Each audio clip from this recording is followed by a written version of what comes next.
2022 में उत्तर प्रदेश में विधानसभा चुनाव होने वाला है।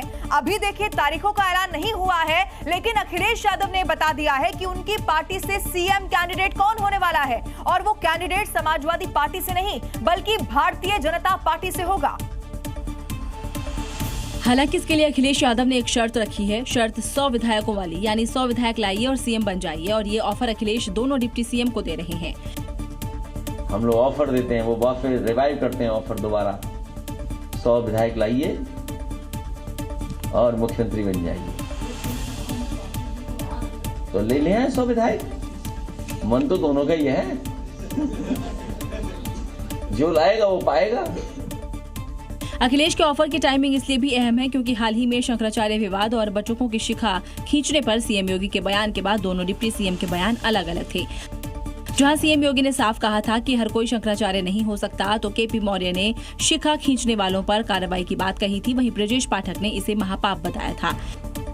और इसी को लेकर अखिलेश कहीं न कहीं चुटकी लेते हुए सीएम वाला ऑफर दे रहे हैं, लेकिन अब इंतजार ऑफर के जवाब का है।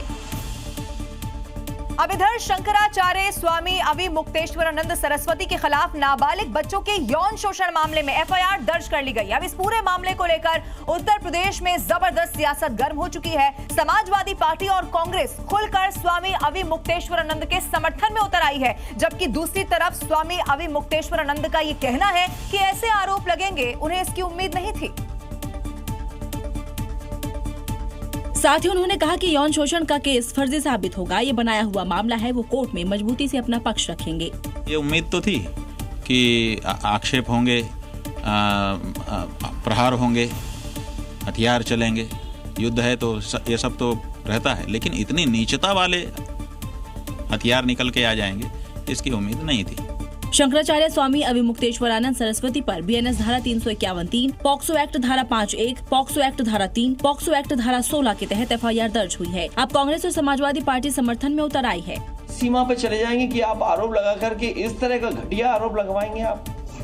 स्वामी अविमुक्तेश्वरानंद जी का और उनके जो शिष्य हैं, उनको ये सरकार गलत तरीके से फंसा रही है। मामला कोर्ट में है, दलीलें वहां सुनी जाएंगी, लेकिन इस मामले में जब तक फैसला नहीं आएगा तब तक सियासत ऐसे ही होती रहेगी।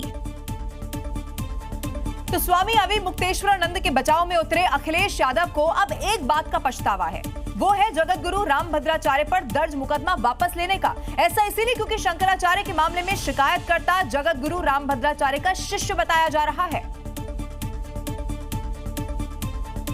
और इसी बात को लेकर अखिलेश यादव को खेद है। रामभद्राचार्य जी के बारे में बोलना नहीं चाहिए कुछ भी, लेकिन अगर उनका चेला है ये, अगर उनका ये चेला है तो मुझसे गलती हुई है। हमने कभी आदरणीय पूजनीय रामभद्राचार्य जी पर 420 का मुकदमा था, वो वापस लिया था। मुझे उन्हें जेल भेज देना चाहिए था।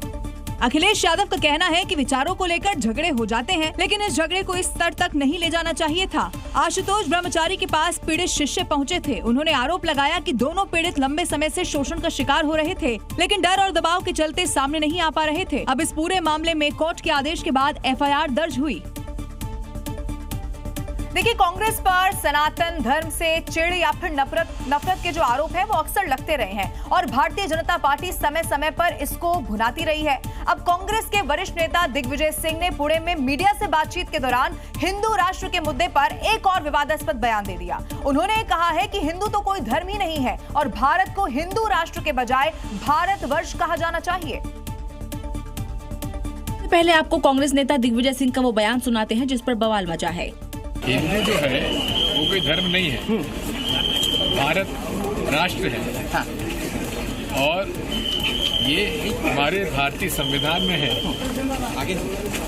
We the people of India, that is Bharat. Congress नेता दिग्विजय सिंह के बयान पर अयोध्या में हनुमानगढ़ी के महंत राजू दास ने भी प्रतिक्रिया दी है। उधर दिग्विजय सिंह के बयान पर दोनों समुदाय के लोगों का क्या कहना है, सुनिए। दिग्विजय सिंह हमेशा हिंदुओं के बायकाट में ही रहा है। जब हिंदू कोई धर्म ही नहीं तो हिंदू धर्म के बारे में क्या कहें? धर्म तो सनातन है। क्या कांग्रेस अपनी बिगड़ती छवि से परेशान है? क्या इस तरह के बयानों से पार्टी का जनाधार बढ़ेगा? ये कांग्रेस और उसके नेताओं को सोचना पड़ेगा।